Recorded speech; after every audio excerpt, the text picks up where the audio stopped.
over at BangTheBook.com. We are your one-stop shop for sports betting news and information. Tremendous stuff being done by our talented cast of writers over there. I've got series previews up for both ALDS series, Twins and Yankees, Rays and Astros. Of course, the NLDS starting on Thursday, but you can still read my thoughts in those two previews, and they'll help you a little bit on a game-by-game basis as well with the Cardinals versus the Braves, and then also the Dodgers and the Nationals. Parker Michaels is back at BangTheBook.com doing his thing in the NHL every day for us. Phenomenal picks, phenomenal analysis, tremendous insight. A really, really good resource for you if you play daily fantasy, if you play year-long fantasy, if you're looking to get out in front of numbers and get out there into the marketplace. Parker does a phenomenal job with all of those things over at BangTheBook.com, so make sure that you check out his work here, not just today, not just tomorrow, but throughout the entire NHL season. Also over there, we got Danny Vorgs' model projected final scores and his picks for this weekend in the NFL, my college football power ratings, some situational betting articles for both college football and the NHL. NASCAR playoffs keep going. We're at the Monster Mile here in Dover this week. I got a preview for that. I'll also have an Xfinity Series preview up sometime on Friday. The odds a little bit late for that event for some reason. UFC 243 this weekend. Got a preview up for that as well. We also cover soccer, tennis, NASCAR, I already mentioned, MMA. We've got esports coverage. We got a lot of good things going on over there at the website, so make sure you check it all out. And, of course, lots more college football and NFL content as we head on into the weekend. As you know, this and every edition of Bang the Book Radio, presented by our friends over at DSI Sportsbook. BTB and the number 200 is that promo code. 100% deposit match bonus for the sportsbook, 100% deposit match bonus for the live casino at BetDSI. It's only a game until you bet it. Per usual here on Friday, my segment will sound a little bit different than the segment with Brent. Record that on Skype. Record this on my private Blog Talk Radio channel. So things will sound a little bit different. Try to match up the volume as much as I possibly can there and, smooth out those two segments. But also make sure you head on over to our Bang the Book YouTube page. We got some free pick videos for this weekend from Brian Blessing and also from myself, taking a look at some of the college football games here this weekend, including UCF and Cincinnati, and also the Auburn versus Florida games. So it's a very busy time of year here. We've kind of talked about that throughout the week. We'll be adding the NBA and college basketball here pretty soon as well. I'll probably wind up bringing back the Tuesday and Thursday 3-pack free pick videos over on our Bang the Book YouTube page. So lots of stuff for you to look forward to. Lots of things going on here in the sports betting world, as there always seems to be. But for right now, we're going to talk NFL here in week 5 of the SuperContest. We're already, as I mentioned, a quarter of the way through the regular season. We saw the first quarter prize get handed out over in the Circa Million. First quarter prize going out in the SuperContest as well. The difference between the two is that the Circa Million, the pick count resets for each interval of the quarter prizes. For the SuperContest, the quarter prizes just go to those that are in the lead. So if you're not doing well in the SuperContest, that's why they offered up the SuperContest reboot here this year, which starts in week 9. If you're not doing well in the Circa Million, well, every quarter that starts, you've got a chance to come away with some money. And in fact, those quarter prizes worth more than second place for the full season. So those would be the goal there, and hopefully we can get off on the right foot in both the Circa Million and the SuperContest here in week 5, but especially the Circa Million with those quarter prizes up for grabs. And right now, the best record in the Circa Million, 17-3. The best record in the SuperContest, a two-way tie at 19-1. Look, if you do this long enough, you're going to go on some runs. You're going to go on some streaks. You're also going to go on some negative streaks. And then that's just going to have to be something that you deal with from a bankroll management standpoint. But 19 out of 20 in the NFL, when you're forced to pick 5 games every week, is astonishing. So credit to the leaders there. We got a bunch of people at 17-3 and 16-4 as well. Very impressive here. And, look, you got to be lucky. You also got to be good. You got to fall on the right side of turnover margin and, some of those coin flip games in the fourth quarter and all that type of thing. But still, don't want to take anything away from the people that are 19-1 to open the SuperContest. I mean, that's nuts. It's crazy.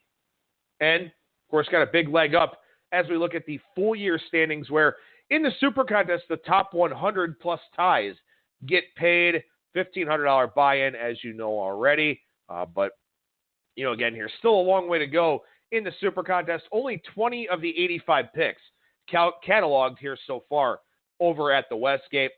My entry went 2-3 last week to fall to 10-10. Once again, left some winners off the card. And, that second guessing, that Monday morning quarterbacking is something that's very hard to get over. And, it usually takes me a day or two to really get into the NFL market, start really taking a close look at the odds, taking a close look at what's going on. I'll talk about some of the reasons why here in a little bit. But, again, when you're in the SuperContest like this, it can be just very frustrating when you leave off the wrong lean or something like that. So, again, off to a 10-10 start. Not great, not bad, not where I want to be. But, so far here, alternating 3-2, 2-3, 3-2, 2-3 for me through the first 4 weeks of the season. Our other entry, our BangTheBook.com entry, 4-1 last week, now 13-7 on the season. So the Bang the Book podcast entry, 10-10, the BangTheBook.com entry, 13-7. When you look at what happened last week in the SuperContest here, the field as a whole, 40.16%. And we saw a lot of the media that reports on these types of things talk about how it was just a very bad week for public bettors, a very good week for the sports books, and we see that play out here in the SuperContest as well. Again, just over 40%, the success rate from last week's picks, down to 51.17% for the season here, and about a 3.5% drop on the year-to-date results as 8 of the top 9 most popular sides lost last week. Top 5 consensus came in at 1-4, and that one win was because the Cowboys and Saints were both in the top 5. So that does happen. I think it's happened about once a year on average. There are some years it happens twice, some years it doesn't happen at all. But we will see that happen periodically where sides of the same game wind up in the top 5 consensus. Happened there in that Cowboys-Saints game. Saints did win. That was a side that both of our SuperContest entries were on. And the top 5 consensus last week went 1-4 with that one win coming there with the New Orleans Saints. By the way, the 6th most popular side also lost. So some places may count that as 0-5. We count it as 1-4 here, even though one of those sides just about guaranteed to win unless it pushes. Still want to go with the 5 most popular picks for record-keeping purposes. The consensus overall last week, 3-12. Jets and 49ers, of course, on a bye, while we had 15 games instead of 16. But that was something that really stood out to me is that, again, obviously the field, 60% wrong picks, but the consensus, 3-12. So a very bad week all around for most of the SuperContest field. Over in the SuperContest Gold, things weren't great. They were a little bit better, 43.97%, now 54.06% for the season. And again, we'll typically see the Gold field about 3% higher than the traditional field. That's kind of the way that it's going to go here in the SuperContest throughout the season. Over in the Circa Million, by the way, 42.84% last week, now 50.4% for the season.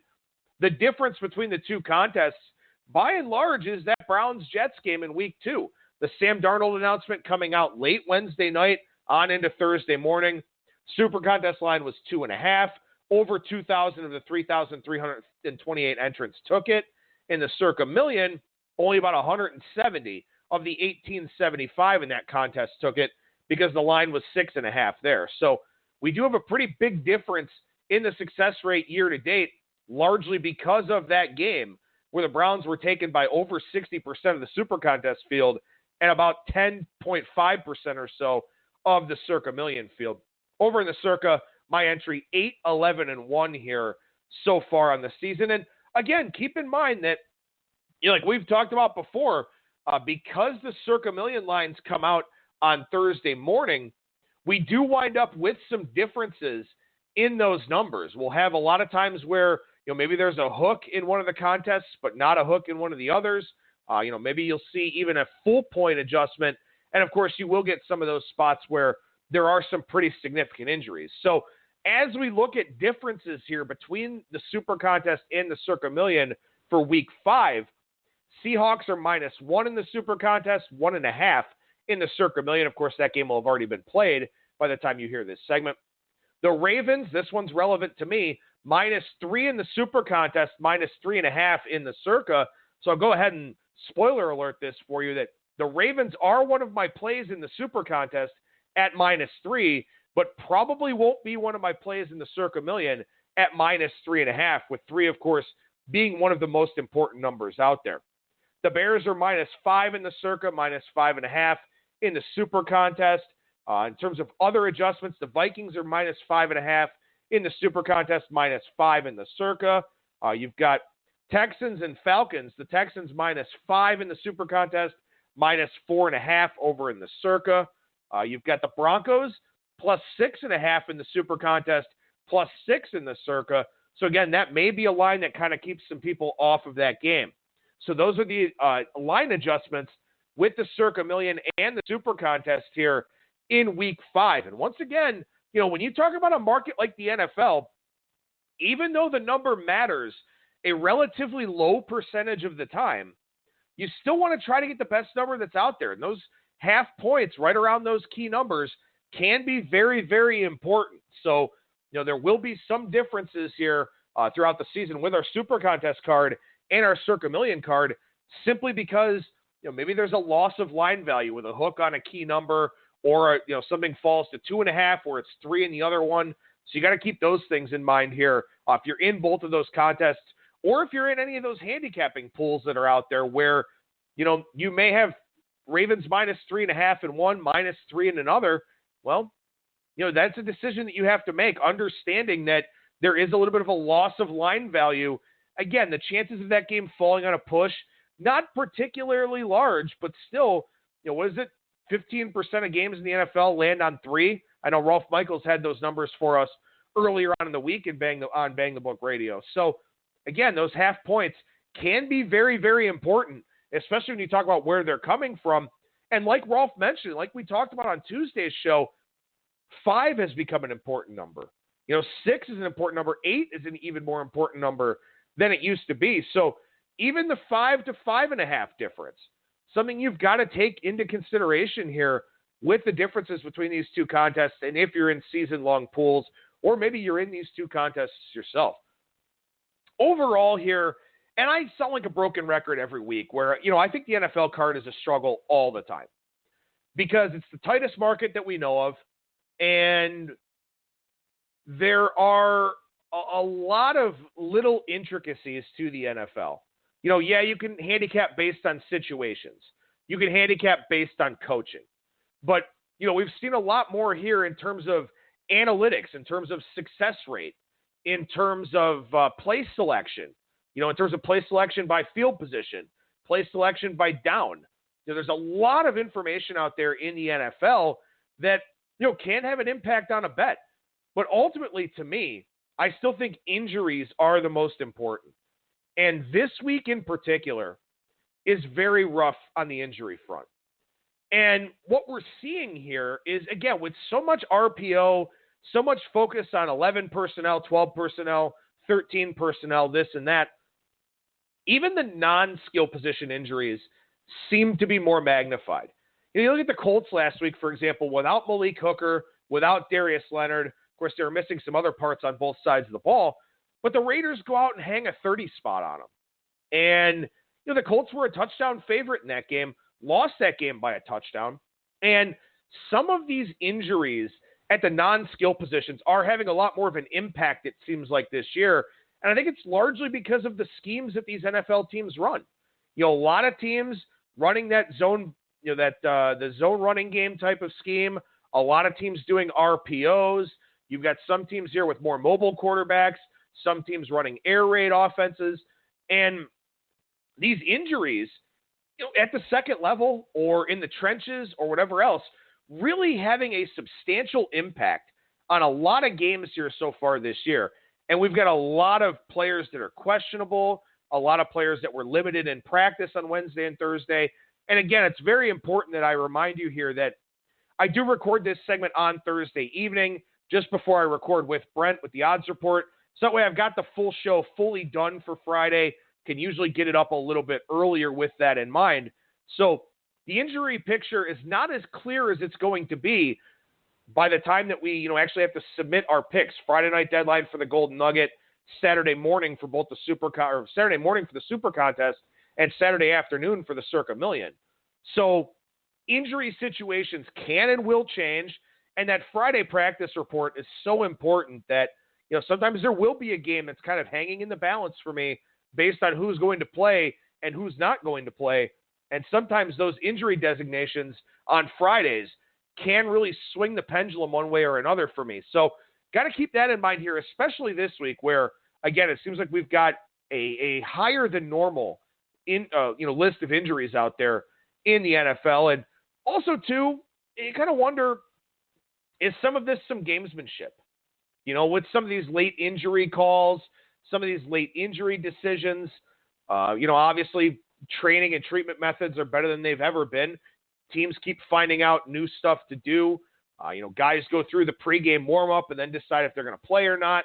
So, when you talk about something like the Super Contest, where unless you're putting your picks in yourself, and even then there's still a deadline, but, you really are a little bit, you go into the weekend with your hands tied in some situations because of when you have to get these picks in, and especially if you've got a proxy service where you're not able to do it yourself, you got to get them in even earlier in that regard. So, again, very tough week from an injury standpoint.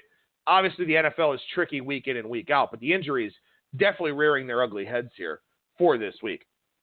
All right, so take a look at the games that are very likely to be picks for me here, and then we'll look at a set of leans as well. And, of course, at least this week, you take the Thursday night game out of the equation because it's very hard to have all 5 of your picks together at once, especially with those injury reports I just mentioned. And we got another set of teams on a bye, so you've got really 13 games at your disposal here for the NFL card. And then, of course, we start getting more and more bye weeks over the next several weeks, so that even narrows the card just a little bit more. On one hand, it's good because you've got fewer games to try and sort through. On the other hand, it's bad because you've got fewer games to pick from. So that'll be something I talk about here next week and in subsequent weeks as well. But in any event, we start at the top of the board here. And again, I already mentioned this play, but number 3 in the Super Contest rotation order is the Baltimore Ravens. They're a 3-point favorite on the road at Heinz Field against the Pittsburgh Steelers. And I understand, this is an exercise I've done with Brad Powers on the show before. Yes, if you take home field advantage away here, would you lay Baltimore -6 on a neutral? Would you lay Baltimore -9 at home? I fully understand that, it may be a little bit more difficult in certain situations to do that. But also, as we've seen so far this year, road teams doing very, very well. Home field advantage means less than it ever has before. So I'm not necessarily worried about it here. I'm not worried about where the game's being played. I'm worried about the matchups. I'm worried about the schemes. I'm worried about, which team can have more success with what they do well. And in this particular game, I think it's the Baltimore Ravens. I'm fading the Pittsburgh Steelers here, and especially fading Mason Rudolph. Pittsburgh has no interest in throwing the ball down the field. And if you want to exploit Baltimore right now, you do it by airing the football out a little bit. We saw the Browns have a lot of success with their RPO offense. We saw them have a lot of success in 12 personnel because it was something that Baltimore wasn't really looking for. The Browns were running a lot of 3 wide. They knew they were going to get spread out, so Baltimore planned for that. Well, then the Browns changed things up on them, ran out of 12 personnel, threw out of 12 personnel, and Baltimore just wasn't really ready for it. And I think that's one of the key distinctions here and differences between the Browns and the Steelers. The Browns can do that. The Browns have Baker Mayfield. The Browns have Nick Chubb. The Browns have Jarvis Landry and Odell Beckham Jr., and they were able to use OBJ as a decoy and give Landry a huge game last week against Baltimore. Pittsburgh does not have any of those luxuries. Not only do I not trust Mike Tomlin and Randy Fichtner to come up with a good game plan here, but they can't throw the football down the field. They haven't done it the last 2 games that Mason Rudolph has started. I wouldn't expect them to do it now. James Conner is hurt, so they're using a lot of Jalen Samuels, who is not Nick Chubb. Juju Smith-Schuster, a lot of double coverage for him, dynamic player, but he can't get open. Rudolph can't throw him open. And even though he had a lot of receptions last year, I don't really think of him as a possession type of guy. I think of him as a guy that once he gets going, he can outrun a DB. But in terms of his route running, not elite. I think he's above average, but he's not elite. So the Ravens secondary, which is still a little bit banged up, I think has a much easier time here this week with the Steelers. Again, the Steelers, 5.2 yards per play, 326 yards last week was the most they had all season. I think the Ravens just got caught in a tough spot. They played a pissed-off Browns team, a very talented Browns team at that. They were coming off of a pretty good effort against Kansas City, and the Browns had the pass rush and the personnel to contain Lamar Jackson, to keep him in the pocket, to keep him from doing what he likes to do. Now, maybe Pittsburgh can do the same thing. We don't know. We didn't see Pittsburgh face Lamar Jackson last year, but I think there's a coaching mismatch here. I think the Ravens are in a really good bounce-back spot. And keep in mind here, too, the Ravens talked a lot of shit last week in the media about the Browns being overhyped, the Browns being overrated. I think the Browns just punched them in the mouth. I think the Browns just surprised them a little bit with their offensive flexibility, with their scheming, with some of the adjustments that were made. It brought Baltimore back down to earth a little bit here in this division. And now they know that they can't walk to a division title. So now that they get the Steelers, who just beat a bottom three team in the NFL in the Cincinnati Bengals, I think it's a much better spot for Baltimore. I think it's a bad spot for Pittsburgh with some false sense of security. They held the Bengals to 3.1 yards per play. The Ravens are much more explosive than that. They're a much more talented team than that. There's a coaching mismatch here in this game between Harbaugh and Tomlin. Give me the Ravens here, -3. Easily my favorite play of the week in the NFL to start off this Super Contest segment. Next up, I'm going to be very four-sided here. I'm going to be very, very square. There's a very good likelihood that I play number 13 in the Super Contest rotation order, the New England Patriots -15.5. And I get it. I understand. We'd have the Patriots a 21.5-point favorite at home. We would have, we've got almost a 4-touchdown gap here in the NFL between the best team and the worst team on a neutral field, which is what this line would suggest because Washington plays Miami next week, and they're a pretty comfortable favorite in that game. So you've got the Patriots here, who have one of the best first 4-week defenses ever in NFL history. Ever. And they take on a Redskins team here that is completely in shambles. It seems like Jay Gruden wants to go back to being an offensive coordinator, wants to get away from that organization. I can't really blame him for that. Last week, Case Keenum was not ready to go. I mean, it was clear. Keenum was in a walking boot. It was a short week, even. He's in a walking boot, comes off. He looked like a guy who wasn't healthy.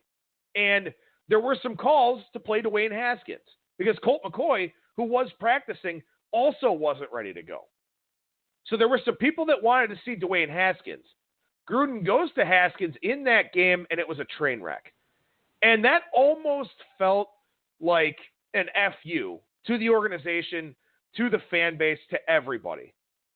With the timing of that, with the situation that Haskins was put in, with the fact that the team's just not very good anyway, that seemed like Gruden sort of, just drawing that line in the sand. I think he wants out of this situation. I think the players know that he wants out of this situation. And also, too, look, this is already an 0-4 Redskins team. They're not going to the playoffs. They're not going anywhere this year. They're not using their first-round pick to plan for the future. This is Jay Gruden apparently trying to cover his ass, maybe clean up his resume for whatever future job he's going to wind up with. And I think the team knows all of this. And I talk about this a lot, with regards to baseball specifically when I do the Bettor's Box over the summer, that I think teams, by and large, adopt the personalities of their head coaches. I think if you've got a very complacent, very soft-spoken head coach, that's a team that's going to be more of a finesse team. If you've got a head coach who's a fiery dude, maybe a little bit standoffish, I think the team adopts that mentality and that personality as well. And right now, Jay Gruden is like a guy who doesn't want to be there. And I don't think the Redskins want to be there either. Lots of injuries as they have year in and year out. They're allowing opponents to convert 63% of their third down attempts. Meanwhile, the Redskins only 12 for 42 on their own third down attempts. No pass rush, only 5 sacks, which is part scheme, part effort, part lack of talent. They can't run the football. They can't stop the run. 9 turnovers in their last 2 games. Why aren't we talking about the Redskins being as awful as the Miami Dolphins or being as awful as the Cincinnati Bengals? Why does this team seem to be in a little bit different of a tier? Is there more talent there? Maybe. But this team blows. They suck. Last week against the Giants, they gave up 389 yards. Daniel Jones threw 3 passes more than 10 yards in the air. 2 of them were picked off, and 1 of them was incomplete. When you've got a quarterback that won't throw the football down the field, and you give up almost 400 yards, that's embarrassing. There's no heart. There's no fight. They've given up 41 yards per drive. That's second most in the NFL. 2.64 points per drive, second most in the NFL. The Patriots don't even have to bring their A game to win this thing comfortably, I don't think. I hope that they do. Obviously, it'll make me feel a whole hell of a lot better about it. The Patriots do have the Giants on a short week next week. I will say that. They are at home at Foxborough for that one. But still, I expect them to roll. I think the Redskins are simply looking ahead to Miami next week because if they don't win that game, they may not win one. So I don't think that they put forth any effort whatsoever in this game against the Patriots where they're a massive underdog. They're not going to win the football game.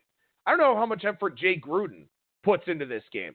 I don't know how much effort Jay Gruden puts into the rest of the season. I'm on the Patriots, number 13 in the SuperContest rotation order, minus 15.5. Next one that looks very likely to be a play here on my card, and this is one with some of those injury considerations and some things that, I am a little bit worried about here.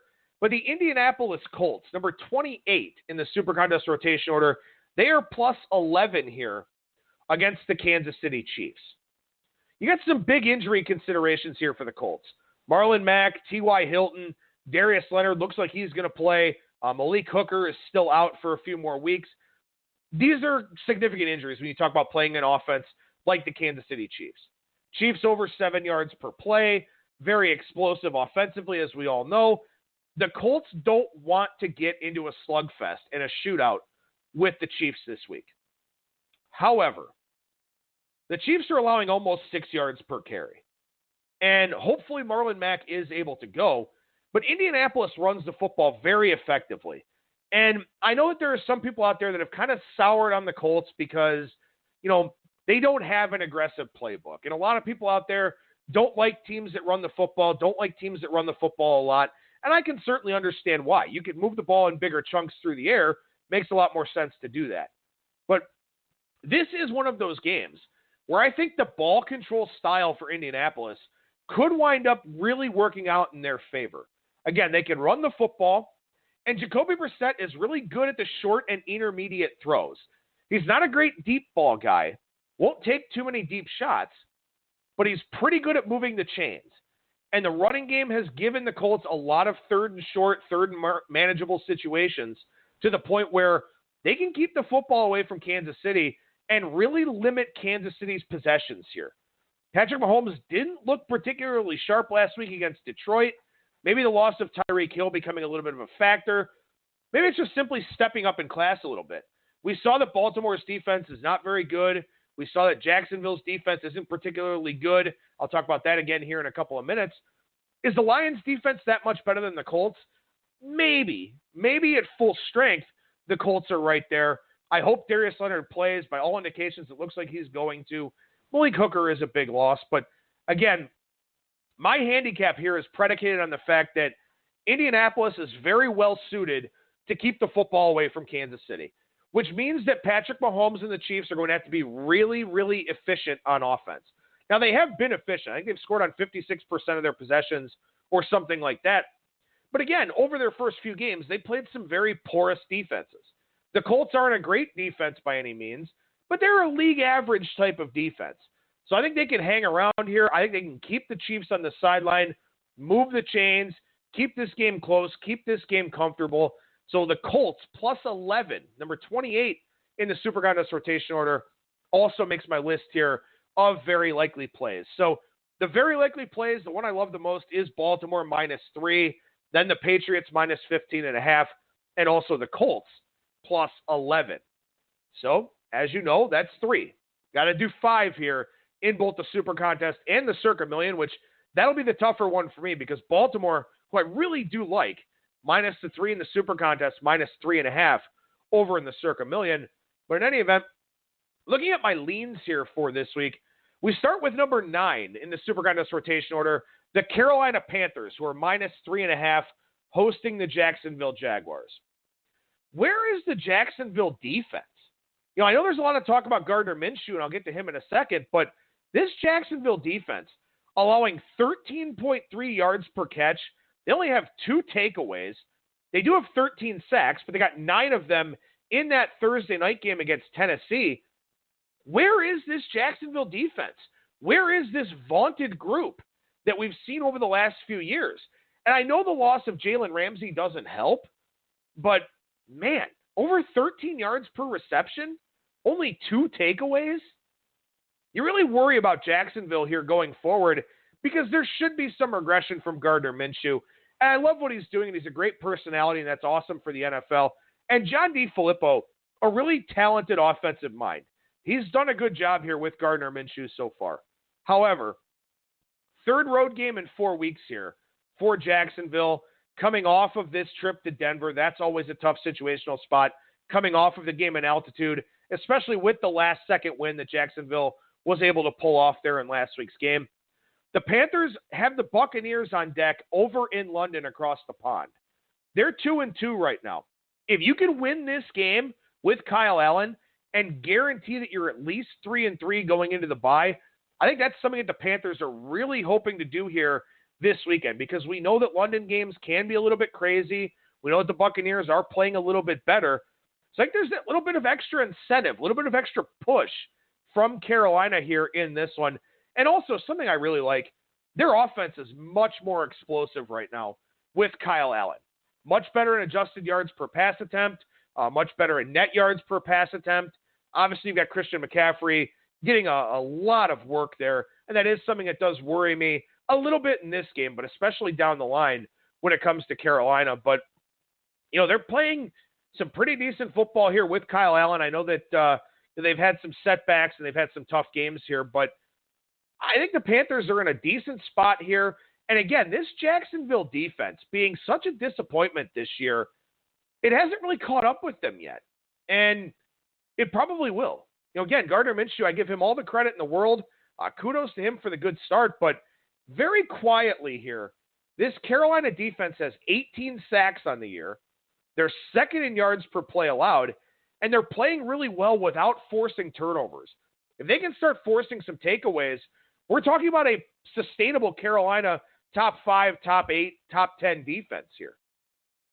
So I like Carolina a fair amount here in this game, I think. Again, I mean, it's tough with the hook, with the 3.5 that's out there, but, you know, I think that this Jacksonville defense just completely pulling a disappearing act is something that has to hurt them down the line here at some point.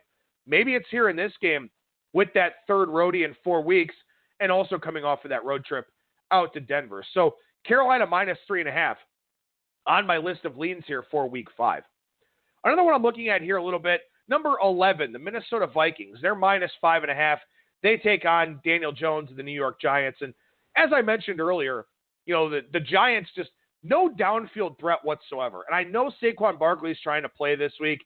I don't think he's going to. The Giants are down 3 linebackers now. And that's a bad thing when you go up against a team that really wants to run the football like the Minnesota Vikings want to do. Now, again, Daniel Jones not creating a whole lot of explosive plays. The Giants just have that lack of wide receivers. I know Kirk Cousins sucks. I know that. We all know that.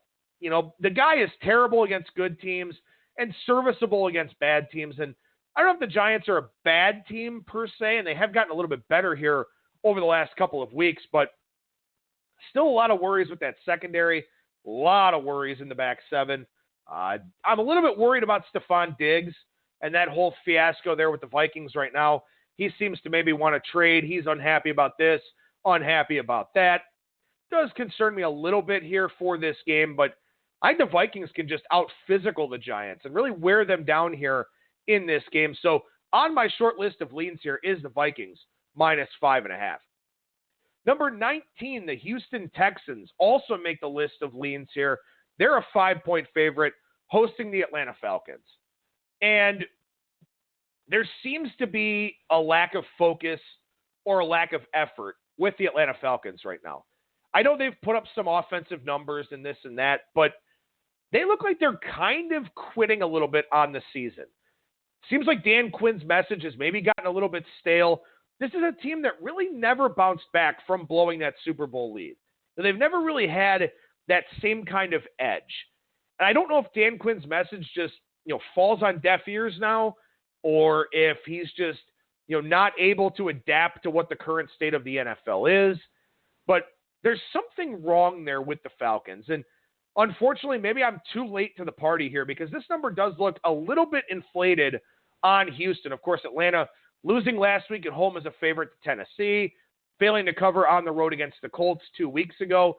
So maybe I'm catching this a little bit too late in the process, but you really do wonder here for the Falcons. I mean, look, they have no pass rush. And like we talked about earlier this week on Bang the Book Radio, you have to have a pass rush in today's NFL. You have to get after the quarterback. Only 5 sacks here so far for the Falcons, which of course means that they can't exploit Houston's main weakness, which is the offensive line. If you can get to Deshaun Watson, if you don't get to Deshaun Watson, he will pick you apart. So that's the worry that I would have for the Texans here in this game, or for the Falcons, in this game. And also, too, a lot of offensive line injuries for Atlanta. Alex Mack, Lindstrom, they've had some pretty significant cluster injuries already there in the trenches. Now they go up against J.J. Watt, against Whitey Merciless. It's a tough spot here, I think, in terms of personnel and scheme for the Falcons. Maybe Dirk Cutter's offense kind of taking hold a little bit, but still 8 turnovers here on the season so far. This is the type of game where the Falcons miss Keanu Neal. Only 3 takeaways. Watson's going to throw it around the yard. And also some extra incentive here for the Texans, who play the next 2 on the road, Kansas City and Indianapolis. Then they play in London in Week 9. So this is an important game for them with some tough games on the horizon, couple tough road games, then a trip to London. So Texans -5, also on my short list here. And again, I fully acknowledge that this line is a tad inflated with how the Falcons have looked the last 2 weeks. But I'm just hoping that I'm not too late to the party to fade Atlanta a little bit. Finally, one more lean here on the card for me. Number 26, the Green Bay Packers. They're +3.5 on the road against the Dallas Cowboys. We know Dallas doesn't have a great home field advantage there at Jerry World. So are the Cowboys really a neutral site favorite over the Packers by, 1.5, 2 points? Maybe. These are 2 teams with some coaching issues. I will fully acknowledge that on both sides. Matt LaFleur doing well early in games, pretty good game plan early on. Aaron Rodgers, of course, when he goes rogue, can make a lot of good things happen. But the Packers, both offensively and defensively, you question some of the decision-making and some of the play calls from this team. Now, Dallas, on the other hand, they went into a complete shell against the New Orleans Saints last week. It's hard to get over them losing to Teddy Bridgewater. And again, that's a game where I was on the Saints. I thought that the step up in class would hurt Dallas, and it did. And they fell short of expectations in that game. But the play calling completely regressed. Kellen Moore, it seemed like he lost some of his authority to Jason Garrett because things weren't going well. Garrett seems like that kind of guy. Like he's just kind of a meddler. When things are going good, he stays out of the equation. When there's any little bit of adversity, he's right there. Whether he wants to get the spotlight or he's just a headstrong kind of guy, I don't know what the case necessarily is. I would let Kellen Moore be Kellen Moore. And if Kellen Moore is going to make mistakes, you let him learn on the job. And there were some mistakes made last week against the Saints. So while this is a marquee game, while I wouldn't be surprised if either one of these sides, probably more likely the Packers, falls into the top 5 consensus. I do have a lean to the Green Bay side. I would say of these 4 leans I've talked about, this is probably the game I like the least. But again, we'll see what the injury situations look like here. Tyron Smith is a big injury for Dallas. Hurts in the run game. Hurts protecting Dak Prescott. That's a big injury that won't be baked into the line, but has to be baked into your handicap of the game. So Packers plus 3.5 makes the short list of leans here. So to wrap up and recap here, Ravens -3, Patriots -15.5, Colts plus 11 look like very likely picks to be on my card here this week. And then as far as the leans go, Panthers -3.5, Vikings -5.5, Texans -5, Packers plus 3.5. So hopefully I'll get a little bit of positive momentum going here in both the Super Contest and the Circa Million with these 2 cards here. And again, it's only week 5, so we're still finding out a lot about these teams.